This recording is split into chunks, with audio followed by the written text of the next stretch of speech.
Assalamualaikum warahmatullahi wabarakatuh. Salam Nusantara, salam sejahtera untuk kita semuanya.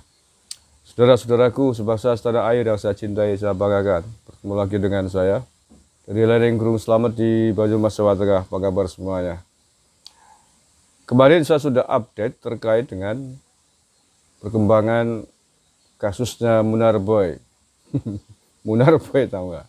Munar Boy Al Sandali alias Munarman lah ya.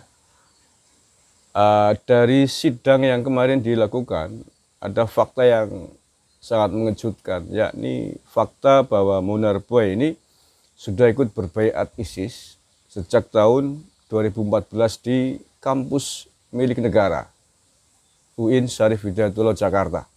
Nah, ini sungguh sangat mengejutkan dan saya kira follow up-nya adalah bahwa aparat harus menelusur lebih jauh, lebih detail terkait dengan siapa-siapa yang terlibat di dalam acara baiat ISIS di kampus UIN Syarif Hidayatullah Jakarta ini.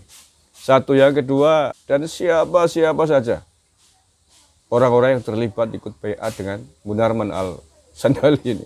Ini penting karena ini bukan kasus pere-pere ya, bukan kasus kecil, tapi kasus yang melibatkan pentolan Sekretaris Umum FPI.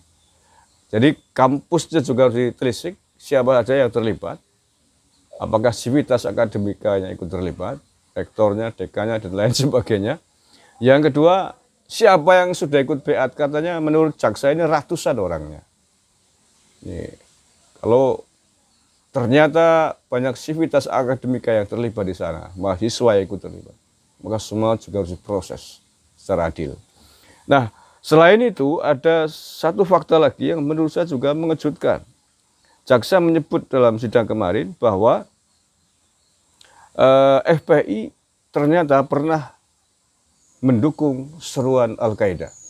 Oke, lebih detail saya baca saja ini di Detik News ya. FPI pernah mendukung seruan Al-Qaeda. Dalam persidangan, jaksa juga menyebut bahwa FPI pernah membuat maklumat yang menyatakan ormas yang kini sudah dilarang pemerintah itu mendukung seruan kelompok Al-Qaeda, termasuk pimpinan Abu Bakar Al-Baghdadi. Jaksa menyebut FPI mendukung Al-Qaeda sejak 2014. Jaksa mengatakan pada Agustus 2014, organisasi kelompok FPI mengadakan acara milad di Markas Petamburan, Jakarta Pusat. Acara itu dihadiri oleh pengurus DPD FPI seluruh Indonesia, termasuk DPD Provinsi Sulawesi Selatan dan DPW Wilayah Kota Makassar. Sejumlah tokoh hadir di situ. Oke. Dalam acara itu, pengurus FPI Pusat, kata jaksa, mengeluarkan maklumat. Isinya menyatakan dukungan kepada Al-Qaeda. Saat itu, pengurus FPI Pusat telah mengeluarkan maklumat FPI tanggal 11 Syawal 1435 Hijriah atau 18 Agustus 2014 Masehi, yang dibagikan kepada seluruh DPD FPI seluruh Indonesia. Isi maklumat antara lain, pada bagian angka 5 menyebutkan FPI mendukung seruan nasihat dan nasihat pimpinan Al-Qaeda Syekh Aiman Al-Zawahiri bahwa seluruh komponen jihad Al-Qaeda, baik pasukan Syekh Muhammad Al-Zohari di Suriah maupun pasukan Syekh Abu Bakar Al-Baghdadi di Irak, serta komponen jihad Al-Qaeda lainnya agar bersatu dan bersaudara dengan segenap mujahidin Islam seluruh dunia untuk melanjutkan jihad Suriah, Irak, Palestina, dan negara Islam lainnya yang tertindas. Pabar jaksa saat membacakan dakwaan di Pengadilan Negeri Jakarta Timur pada hari Rabu tanggal 8 Desember 2021. Nah, oke. Itu jaksa menyampaikan ini tentu saja bukan asal-asalan. Pasti atas data dan fakta yang sudah didapatkan, dan faktanya sampai petikan-petikannya pun disebutkan. Nah, oleh karena itu saya kira ini adalah fakta baru yang sangat mengejutkan kepada kita semuanya.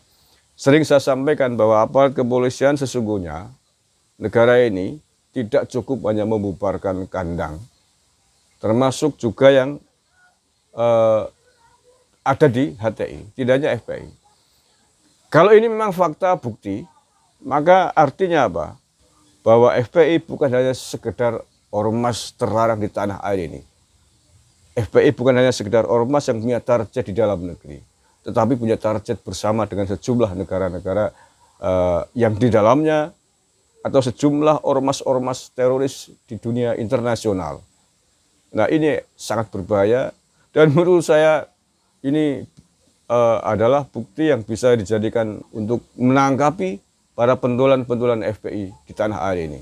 Dengan demikian maka kekacauan, huru-hara, fitnah, hoax dan lain sebagainya yang selama ini bertebaran di tanah air bisa di-cut, bisa ditangani dengan baik. Kalau tidak ya seperti apa yang kita alami hari ini, terus-terusan. Fitnah, ujaran kebencian, hoax, takbar, takbir, rezim, jihad, terus-terusan. Nah sekarang mau kurang bukti apa lagi? Maka negara, aparat kita harus tegas bagaimana ini bisa ditangani dengan baik. Oke, mudah-mudahan ini adalah fakta baru, fenomena baru yang akan bisa dijadikan dasar agar negara kita bisa bertindak lebih tegas lagi, tidak hanya membubarkan wadahnya, tidak hanya membubarkan sarangnya, tetapi juga pentolan-pentolannya bisa ditangkap sesuai dengan aturan hukum yang ada di tanah air ini. Terima kasih, kurang lebihnya maaf. Jangan lupa like, subscribe di KBN Nusantara. Wallahul muwaffiq ila aqwamit thoriq. Assalamualaikum warahmatullahi wabarakatuh. NKRI. Harga abadi.